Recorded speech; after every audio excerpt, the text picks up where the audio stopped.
हरे कृष्णा, राधे राधे। आप सभी को मकर संक्रांति की बहुत सारी शुभकामनाएं। मकर संक्रांति वह दिन है जिस दिन किया गया किसी भी प्रकार का दान और पुण्य मनुष्य को अक्षय होकर के प्राप्त होता है। इस दिन किए गए दान और पुण्य मनुष्य को मृत्यु के बाद भी इससे फल की प्राप्ति होती है। राम जी का दान यह सबसे बड़ा दान माना जाता है। इसे राम जी के पतल का दान कहा जाता है। बहुत ही ज्यादा शुभ होता है। इस दान से मनुष्य को इस जन्म में सारे सुख प्राप्त होते हैं, मृत्यु के बाद भी सुख की प्राप्ति होती है। कहते हैं इस दान से इहलोक और परलोक दोनों ही व्यक्ति का सिधर जाता है। इसलिए मकर संक्रांति से राम जी के पत्तल का दान अवश्य ही लेना चाहिए। आज के इस वीडियो में हम जानेंगे राम जी के पत्तल का दान हमें किस प्रकार से करना चाहिए, किन किन देवी देवताओं के नाम पे इन पत्तलों को दान किया जाता है, इस पत्तल के दान को हमें कब आरंभ करना चाहिए और कब इसकी समाप्ति करनी चाहिए। यदि किसी कारण से दान छूट जाता है या मासिक धर्म के दौरान यह रह जाता है, तब इसे किस प्रकार से हमें पूर्ण करना चाहिए ताकि निर्दोष और निर्विघ्न यह कार्य आपका संपूर्ण हो जाए। आइए वीडियो को हम स्टार्ट करते हैं।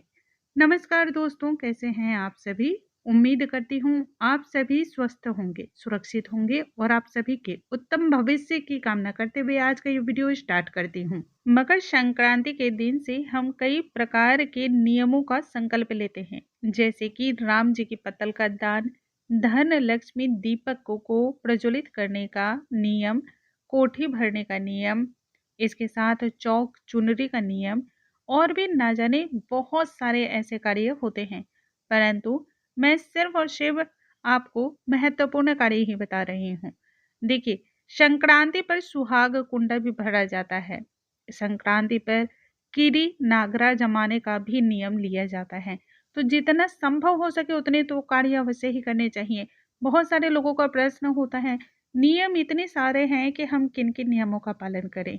इतना तो कर ही सकते हैं कि जितना आपसे संभव हो सके, जितना आपका सामर्थ्य बन पड़े उतने नियम तो आप उठा ही सकते हैं। और राम जी के पत्तल का दान जो है ना, वह सबसे बड़ा दान माना जाता है। भगवान के नाम पर निकाला हुआ दान भला छोटा कैसे हो सकता है। दोस्तों, यह जो राम जी के पत्तल का दान होता है ना, मकर संक्रांति के दिन से इसे आरंभ किया जाता है। पहले दिन ही हमें संकल्प लेना चाहिए। संकल्प आप 1 साल में भी पूरा कर सकते हैं और 5 साल में भी पूरा कर सकते हैं। इसका अर्थ है कि आप पर बहुत विशेष दबाव नहीं है, आप बहुत आसानी से इस क्रिया को पूर्ण कर सकते हैं। पहले दिन जो पत्तल का दान किया जाता है वह संक्रांति पे किया जाता है और पहले दिन जो किया जाता है वह 14 पत्तल का यह दान किया जाता है।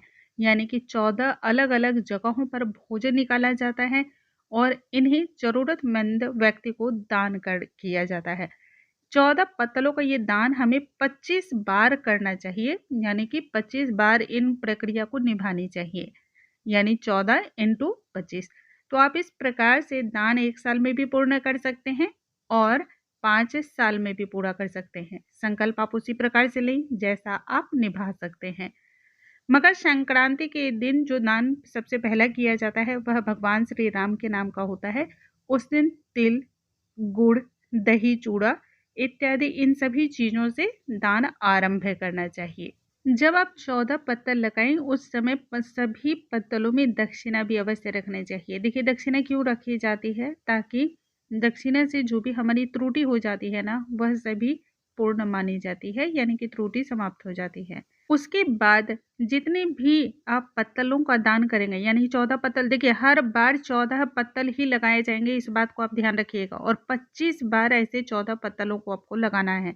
तो जब भी इसके बाद आप पत्तल का दान करेंगे, किसी न किसी शुभ त्योहार दिन पर ही आप दान करें, जैसे कि शिवरात्रि, बसंत पंचमी, होली, सावन पूर्णिमा हो गया, या फिर किसी भी माह की पूर्णिमा, अमावस्या। तो इन सभी विशेष जो दिन होते हैं ना, उसी में दान करें, इससे ज़्यादा शुभ फल की प्राप्ति होती है। वैसे तो आपका दान किया गया कभी भी निरर्थक नहीं जाता है, लेकिन शुभ दिनों में किया गया दान ज़्यादा उससे पूर्ण फल की प्राप्ति होती है। तो इस प्रकार से दान के ये नियम आपको याद रखने हैं। यदि घर के सभी सदस्य एक साथ मिल करके सहयोग करके इस दान को करते हैं तो इसे और भी ज़्यादा श्रेष्ठ माना जाता है। ऐसा करने से संपूर्ण घर की उन्नति और तरक्की होती है, सभी बाधाएं समाप्त होती हैं। एक बात का और विशेष तौर पे आप ध्यान रखिएगा कि जिस प्रकार से मकर संक्रांति के दिन से भगवान राम जी के नाम का ये पत्तल दान किया जाता है, उसी तरह से संक्रांति के दिन ही इसकी समाप्ति करनी चाहिए। तो आप जब भी दान करें ना, नियम को ध्यान में रख के करें और जितनी बार करें उसे कहीं ना कहीं लिखते जाएं, नहीं तो आपके दिमाग से निकल सकता है, भूल सकते हैं। पत्तलों में हमेशा शुद्ध और सात्विक चीज़ों का ही दान करना चाहिए। दूसरा, जब आप पत्तलों का दान करें तब उसमें ऐसी कोई भी वस्तु ना रखें जो कि अशुद्ध कहलाती हो या फिर तामसिक कहलाती हो। जैसे कि जब आप राम जी के नाम का पत्तल निकालें तब उसमें गुड़, तिल के लड्डू, दही, चूड़ा इत्यादि रखें। उसी प्रकार से जब भगवान नारायण के नाम का आप दान निकालें तब उसमें पीली वस्तुओं का दान करना चाहिए। देवी देवताओं के नाम से जब आप दान निकालें तो विभिन्न प्रकार के फल, मिष्ठान इत्यादि का दान करना चाहिए। यमराज जी के नाम पे जब दान निकाला जाता है तब चावल से बने हुए किसी भी पदार्थ के द्वारा ही दान किया जाता है। इसी तरह से भगवान भोलेनाथ के निमित्त जब आप 14 पत्तलों का दान करें तब उसमें विशेष प्रकार की कोई भी सफ़ेद मिठाई का भी दान कर सकते हैं। सूर्य देव को जब भी आप दान करें तो गुड़ से बने हुए पदार्थ का दान करें। इसी प्रकार से चंद्रमा के निमित्त जब दान करें तो सफ़ेद मिष्ठान का दान करना चाहिए या फिर जो भी सफ़ेद खीर वगैरह है उनका दान निकालना चाहिए। तो ये सभी चीज़ें आपको ध्यान रखते हुए निकालनी चाहिए। देखिए, प्रकृति में जितने भी वस्तुएं हैं सभी के निमित्त हमें दान करने को कहा गया है। इसी के लिए मकर संक्रांति पर इस नियम को हमें पालन करना चाहिए। संपूर्ण प्रकृति के निमित्त दान का यह पत्तल निकाला जाता है। भगवान ने कहा है और ईश्वर कहते हैं कि जब हम मृत्यु को प्राप्त हो जाए तब हमें मृत्यु के बाद किसी चीज़ की कोई कमी ना हो, कोई तकलीफ ना हो। तो इसी के लिए हमें संपूर्ण चीज़ों को दान करना चाहिए। जैसे कि रास्ते के जो जितने झाड़ झंकर होते हैं या फिर रास्ते के जितने कंकड़ीले पत्थर वगैरह होते हैं तो उसके निमित्त जूते चप्पल का दान करना चाहिए, मोजरी का दान करना चाहिए। और जो दक्षिणा होती हैं उन दक्षिणा को किसी न किसी ज़रूरतमंद को दान देना चाहिए या फिर जिनसे संबंधित है उस मंदिर में भी आप इन दक्षिणाओं को दान में दे सकते हैं। अब जान लेते हैं पत्तल हमें किन किन नामों से निकाली जानी है, यानी कि जो 25 बार हमें ये पत्तल निकालने हैं वो किन किन नामों से निकालेंगे। तो पहला पत्तल भगवान श्री राम जी के नाम से निकालेंगे, उसके बाद नड़ के नाम से, फिर नारायण भगवान के नाम से, सभी देवी देवताओं के नाम से, चित्रगुप्त के नाम से, धर्मराज के नाम से, उसके बाद यमराज के नाम से, पोपाबाई के नाम से। पोपाबाई वही हैं जो स्वर्ग के जो द्वार हैं उन पर वो बैठी रहती हैं। जो धर्मराज हैं उन्होंने पोपाबाई को यहाँ पर बैठा कर रखा हुआ है कि जितने भी मनुष्य आएंगे उन्हें पहले इनसे परमिशन लेनी होगी, फिर ही अंदर जा सकते हैं। इसलिए पोपाबाई के नाम पे अवश्य ही निकालनी चाहिए। झाड़ झंखाड़ के नाम पे निकालनी है। द्वारपाल जय और विजय के नाम पे निकालनी है जो कि स्वर्ग के द्वारपाल हैं। फिर भगवान शिव के नाम पर सूर्य देव और चंद्रमा जो कि प्रत्यक्ष देवी देवता माने जाते हैं। माँ अन्नपूर्णा के नाम पे, तुलसी माँ के नाम पे, लड्डू गोपाल के नाम पे, गौ माता के नाम से, गंगा माता, कुत्ता, जल जीव, जितनी भी चींटियाँ हैं, कुल के सभी देवी देवता, गोविंद यानी कि बांके बिहारी लाल के नाम से, वृक्ष जितने भी हैं यानी कि वो सभी हमारे लिए कहीं ना कहीं से हेल्पफुल हैं, कहीं ना कहीं से वो हमारी मदद करते रहते हैं। जीविका चलाने के लिए वृक्ष का बहुत योगदान है।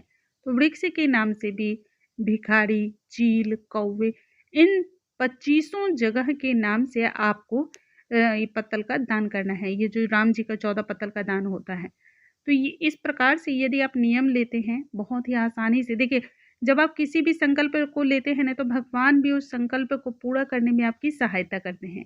मासिक धर्म के उन दिनों में जब आप दान की प्रक्रिया नहीं कर पाते हैं, तब जब आप मासिक धर्म से निवृत्त हो जाते हैं, अपने बालों को धो लेते हैं, केसों को धो लेते हैं, पूजा पाठ करने के योग्य हो जाते हैं, तब आपको इन दान की प्रक्रिया को फिर से आरंभ करना है और उसे पूर्ण करना है। मासिक धर्म के दौरान दान नहीं करना है, इस बात का विशेष तौर पे ध्यान रखेंगे। यदि किसी भी माह आप यह पत्तल का दान करना भूल जाते हैं तो उसके लिए आप क्षमा मांगे और दूसरे माह दुगने पत्तल का दान करना चाहिए। यानी कि 14 पत्तलों का जो दान किया जाता है उसका दुगना 28 पत्तलों का दान करना चाहिए। ऐसा करने से त्रुटि भी समाप्त हो जाती है और आपके नियम बरकरार रहते हैं। उम्मीद करती हूँ आज का ये वीडियो आपको बहुत अधिक पसंद आया होगा। यदि वीडियो पसंद आया हो तो लाइक करना बिल्कुल ना भूलें। अगले वीडियो में हम नई जानकारी के साथ फिर से मिलते हैं। तब तक के लिए नमस्कार दोस्तों।